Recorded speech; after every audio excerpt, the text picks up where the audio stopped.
Assalamualaikum warahmatullahi wabarakatuh. So let's proceed with the next learning outcome, which is 12.1c. We will be discussing about the graph of temperature distance, which is T versus X for insulated and non-insulated material. So the first one, let's discuss about the insulated material.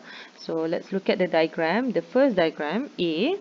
So it's solid, it's a rod made from one material only with different in temperature. At one end is T1 and the other end is T2.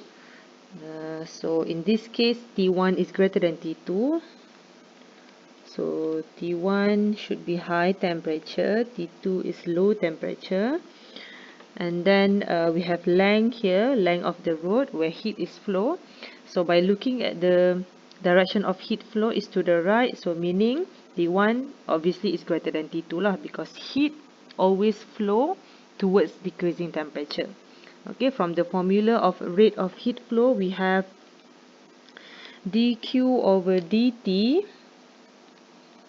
equals to negative Ka dt over dx, where dq over dt is the rate of heat transfer or rate of heat flow, and K is the thermal conductivity, A is the cross-sectional area of the material, and dt over dx is the temperature gradient or change in temperature over thickness or length.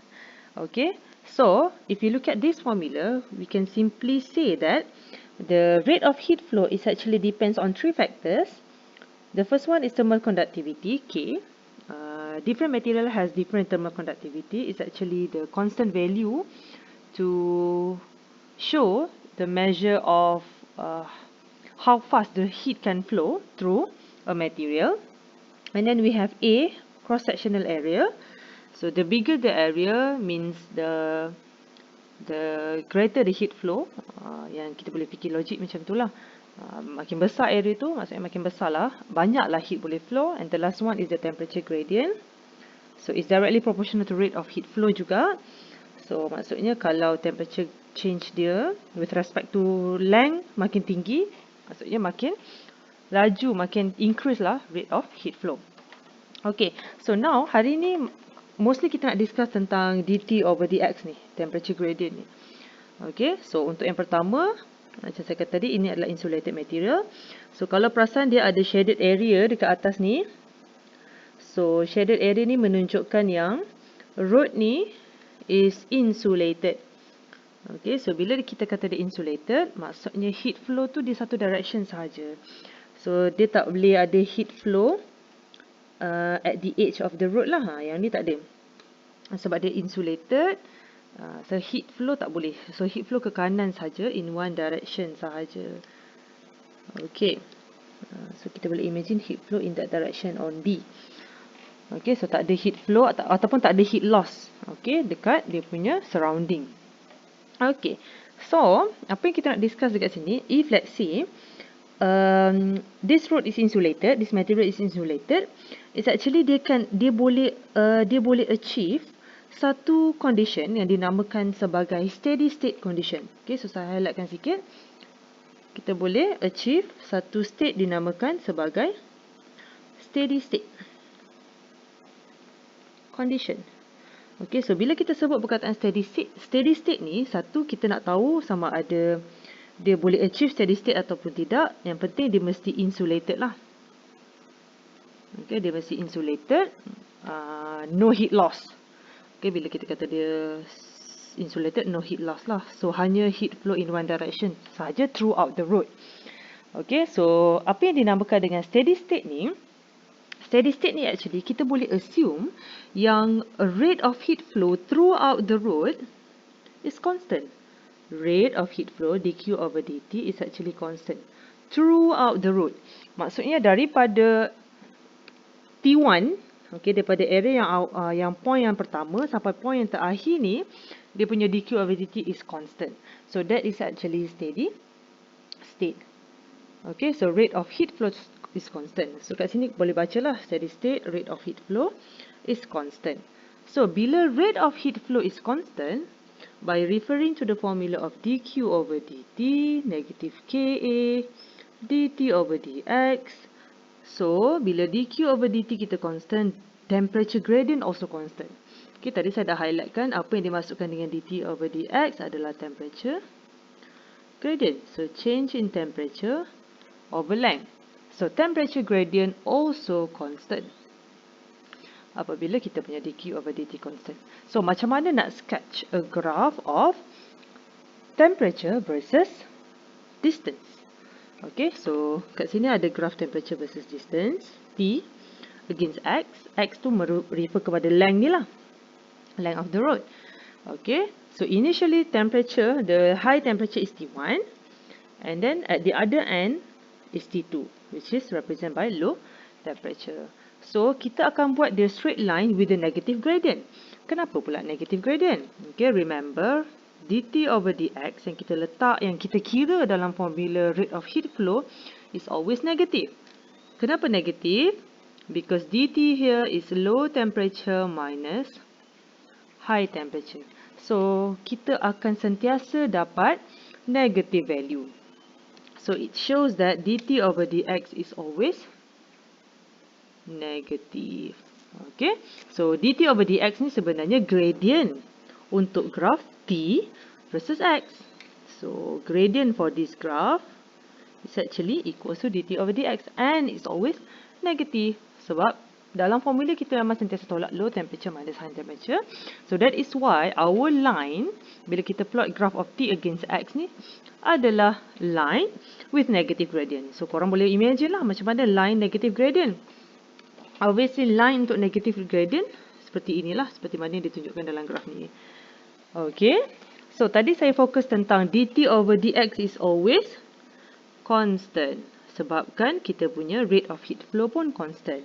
So, macam mana nak menunjukkan gradient of t versus x is always constant? By referring to the gradient untuk line ni lah, untuk graf ni. So, kalau kita lukis triangle, kita akan nampak triangle dia constant. Dari segi height, dari segi base dia constant. So, menunjukkan gradient untuk graf ni always constant. So, temperature gradient is always constant. So, gradient untuk graf ni memang kita panggil dia sebagai temperature gradient lah. Memang nama dia, dt over dx ni memang nama dia temperature gradient. Okay, it's always constant. So, ini simple sahaja. Ini just menunjukkan material, satu jenis material yang insulated. So, graf dia berbentuk ini. Dan kita boleh juga labelkan length ni lah. Okay, so from 0 to L, itu menunjukkan perubahan temperature from T1 to T2. Okay, so itu graf kalau kita nak sketch. Okay, so let's say kalau soalan minta kita cari rate of heat flow. Okay, rate of heat flow macam ni, dq over dt. Okay, obviously kita kena ada apa nilai thermal conductivity dan kita kena ada cross sectional area. Dan kita just, kalau daripada graph, kita boleh ambil nilai T2, T1, low temperature minus high temperature. So, just divided by length. Okay. So, let's say, kalau lah contoh, sebab kita tahu dia punya rate of heat transfer ni memang sentiasa constant. Kalau lah contoh, road ni, kita ambil, okay, let's say this is T1, T2. Kita ambil temperature antara 2 point. Ini sampai sini. Daripada sini sampai sini. Okay, mungkin dia punya length ni berbezalah dengan total length dia. Okay, so apa yang kita boleh kira, dq over dt yang kita akan kira akan sama juga amount dia. Sebab kita tahu dq over dt is always constant. Tapi dalam kes ni, untuk cari temperature difference, kita kena ambil T1 dengan T3 lah. Dan dia punya length quite shorter compared to the original length of the road. So, end up, awak punya dq over dt ni akan exactly sama dengan dq over dt yang kita kira daripada full formula. Maksudnya, menggunakan original length of the road dengan T2, T1 dia. So, dia akan sama. Okay, dia punya K obviously sama sebab dia material yang sama. Area pun akan jadi sama lah. Okay, so end up kita akan dapat rate of heat flow constant. So, itu untuk insulated material. Okay, so dia boleh achieve steady state. Ni yang paling penting. So, kalau dia insulated, dia boleh achieve steady state. Jadi, kita akan kata rate of heat transfer is always constant. Lagi-lagi dia satu material. So, tak ada masalah lah. Okay, so now kita proceed kepada non-insulated material. So, what will happen if the material is non-insulated. Kalau perasan tak ada pun shaded area dekat edge of the root. Jadi bila tak ada shaded area, okay, dalam kes ni sama juga, T1 is greater than T2. So heat flow obviously ke kanan, high temperature to low temperature. Tapi boleh tengok dekat sini, heat boleh lost to surrounding. Okay, so maksudnya initially the rate of heat flow tu is very fast, is very high. Sebab heat tu keluar dengan banyaknya. Sebab T1 is greater than T2. Imagine this is hot. This is cold temperature.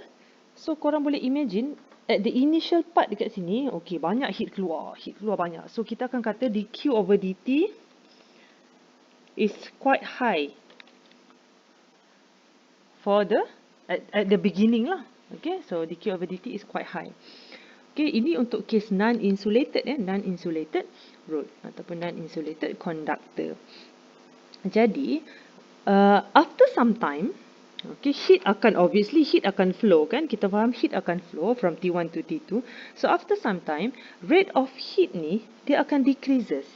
Heat dah banyak keluar kan? Obviously rate dia semakin rendah lah. Heat flow tu makin perlahan. Sebab dah tak ada heat dah. Imagine dah tak ada heat. Macam tu lah. So rate of heat flow semakin perlahan apabila kita tengok daripada 0 to L. Maksudnya length, distance from hotter to cold tu, distance dia makin panjang. Okay, distance from hotter to cold makin lama rate of heat flow decreases. Jadi rate of heat flow ni dia akan berkait rapat dengan temperature gradient. Okay, pun akan decreases. Okay, sama juga. Okay, temperature gradient, kita nak tengok temperature gradient ni, kita tengok daripada graph of temperature versus distance. Macam mana nak tengok temperature? Macam saya selalu buat, saya akan buat triangle.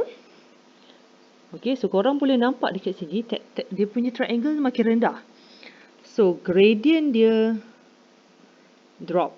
Gradient untuk graph ni kita panggil sebagai temperature gradient. Temperature gradient drop. Disebabkan kita punya dQ over dt pun drop. So, temperature gradient adalah dt over dx lah. Okay, cos dQ over dt pun drop. So, ini untuk case non-insulated material. Okay, so simple. So, just nak kata kalau insulated, steady state condition di mana kita boleh kata temperature dia constant. Kita boleh kata rate of heat flow constant. Tapi untuk case ni, rate of heat flow obviously tidak constant. Dia akan decreases. Okay, so what will happen if we have two material with different thermal conductivity, with different K that is in contact? Okay, so kita akan kata dia combination of root lah. So maksimum yang syllabus kita baca hanya dua jenis material saja. Okay, kedua-dua material ni kemungkinan dia akan ada thermal conductivity yang berbeza lah. Okay, contoh pada diagram ni ada combination of root ni, ini adalah insulated. Okay, so both material are insulated. So, tak ada heat flow, tak ada to surrounding lah, tak ada heat loss. Okay, hanya heat flow through high temperature to low temperature. So, kalau T1 is greater than T2 dalam kes ni, T1 is greater than T2, then obviously kita punya heat flow ke kanan. Okay, sebab nampak heat flow ke kanan, of course lah T1 is greater than T2. Okay, dan apa yang saya nak highlightkan dekat sini adalah kita punya K dekat sini. Material yang pertama ataupun rod yang pertama, dia ada thermal conductivity of K1. Dan rod kedua, dia ada thermal conductivity of K2. Dan yang pertama, thermal conductivity dia is greater than K2. So, boleh imagine kalau K1 ni lebih besar, contoh K1 ni adalah steel. K2 ni rendah, dia adalah glass. Contohlah. So, kita boleh fikirlah apa jenis material yang ada high thermal conductivity, yang good conductor of heat, dan material with low thermal conductivity, which is low conductor of heat. Okay, contohnya K1 adalah steel. Okay, K1 steel has high thermal conductivity, has high K compared to glass. Okay, dan length pun kita buat dia berbeza, length 1 dengan length 2 dekat sini. Okay, dan of course dia akan ada perbezaan length lah, mengikut kepada thermal conductivity masing-masing dan mengikut kepada perubahan temperature yang dia akan encounter nanti. Okay, so kita ada T3 juga in between. So usually kita akan panggil dia sebagai temperature of joint material. Okay, temperature of joint material ke rod ke. So maksudnya temperature in between lah antara material 1 dan material 2. Okay, so dekat sini, since both rods are insulated, okay, so macam kes yang pertama tadi, insulated material. So kalau dia insulated, obviously at some point, both rod dia akan achieve steady state condition. Okay, so ini penting.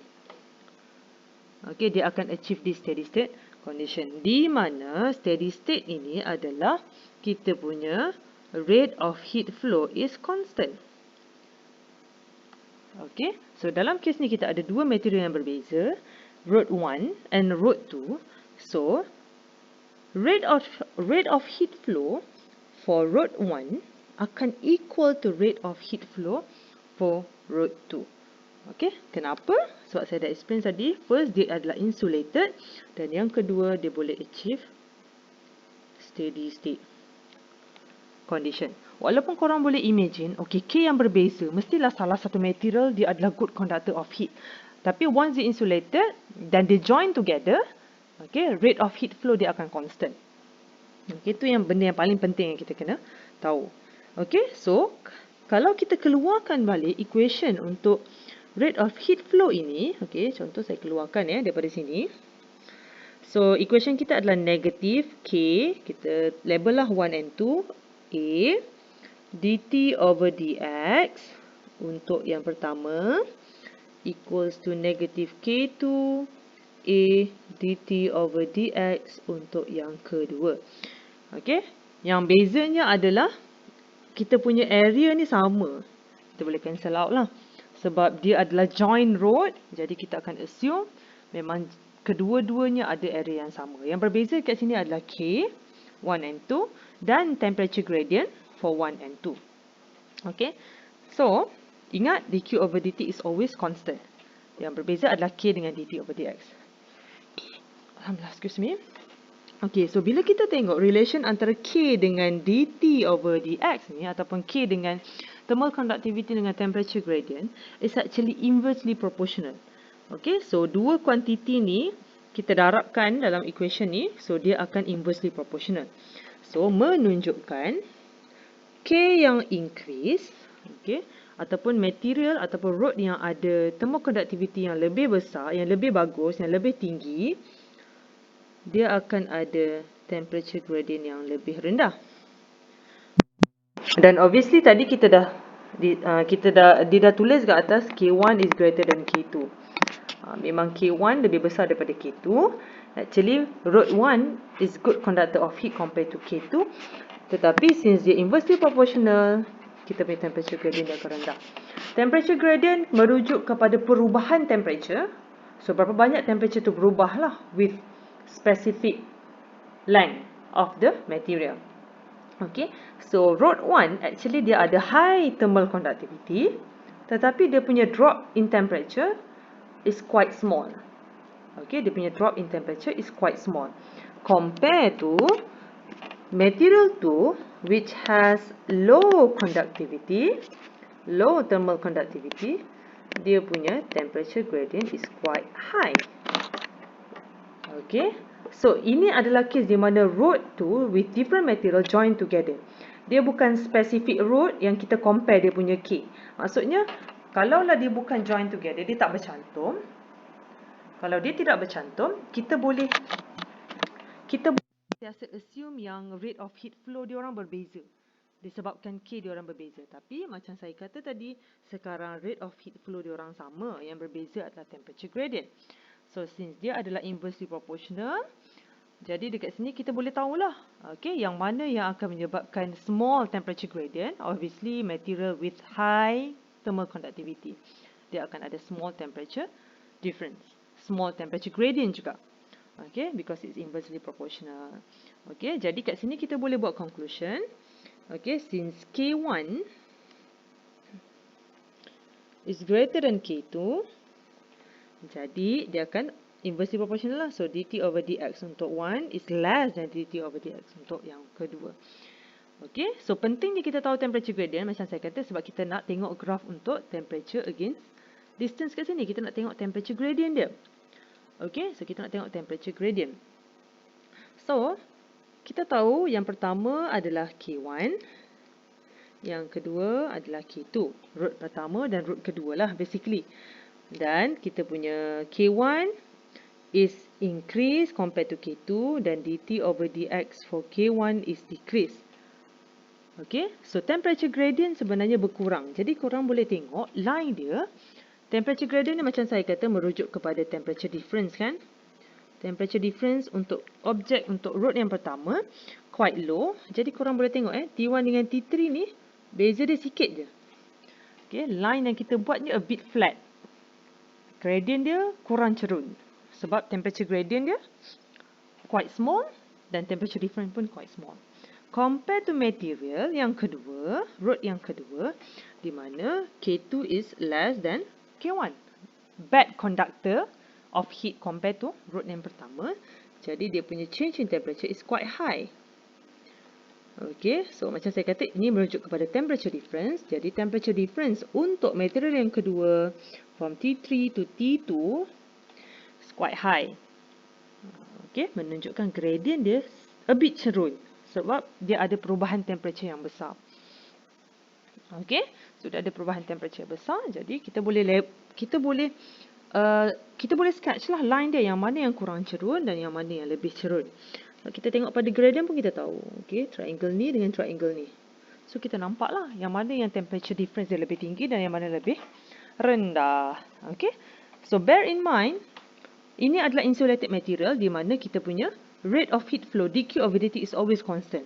Jadi amount of heat yang diterima daripada root 1 akan sama dengan root 2. Okay, amount of heat flow tu akan equivalent, akan flow with a constant rate.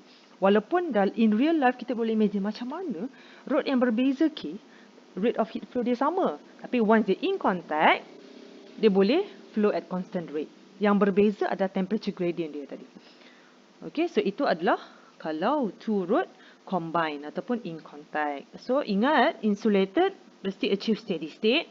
Non-insulated bukan steady state lah, not steady state. So rate of heat flow dia decreases. Heat tu cepat je keluar. Jadi conclusion yang kita boleh buat kat sini tentang temperature gradient relate dengan thermal conductivity where the relation is inversely proportional. Alright, so let's proceed to example 2 in page number 5. A metal bar is in thermal contact with another metal as shown. So kita ada both are metal. So the first one is copper, the second one is steel. Plot a graph of temperature against length of the metal bar if it is insulated and then non-insulated. So given K copper is greater than K steel. So of course kalau kita dah tahu K copper is greater than K steel, so temperature gradient untuk copper is small compared to steel. Okay, maksudnya perubahan temperature untuk copper ni akan lebih pendek lah untuk insulated material. Akan lebih pendek, akan lebih kecil. Okay, so kalau nak plot, so temperature, the unit dalam case ni dibagi dalam degree Celsius against length in cm. So kita nak buat dua material. The first one is copper. Temperature 1 is 30. Temperature final is 15. So dia ada in between temperature kat situ tapi dia tak beri. Okay, so kita just boleh label je dulu. Okay, ingat kalau temperature difference dia quite small, so dia agak flat. Gradient dia akan kurang cerun. Okay, gradient akan kurang cerun. So kita buat straight line with a negative gradient. Kenapa negatif sebenarnya? Kita tak explain kenapa negatif. Dah explain kan, sebab dt over dx ni sebab kita always low temperature minus high temperature kan. So that's why kita punya dt over dx is always negative lah. Okay, so ini adalah root yang pertama. So kita boleh label as 1.0 cm untuk copper. Okay, So, kalau kita buat dia a bit flat, okay, kita kena label lah 30 degree Celsius. Kemudian, untuk steel, since K steel is less than K copper, so temperature gradient is quite high, so kita kena buat dia a bit cerun. A bit cerun. Okay. A bit cerun. Tapi macam patutnya lebih panjang sebab dia 10 cm kan. Okay, mungkin kita kena buat dia kurang sedikit lah untuk yang ni. Seperti ini. Okay. Lepas tu baru kita buat dia cerun. So this one is 1, this one is 10.0. Okay, now kita boleh label lah. Okay, so temperature yang lebih rendah dekat sini 15. Okay, so dia ada satu temperature joint which is kita tak kira. Okay, tak perlu kira pun tak apalah. Okay, so temperature here kita tak tahu berapa.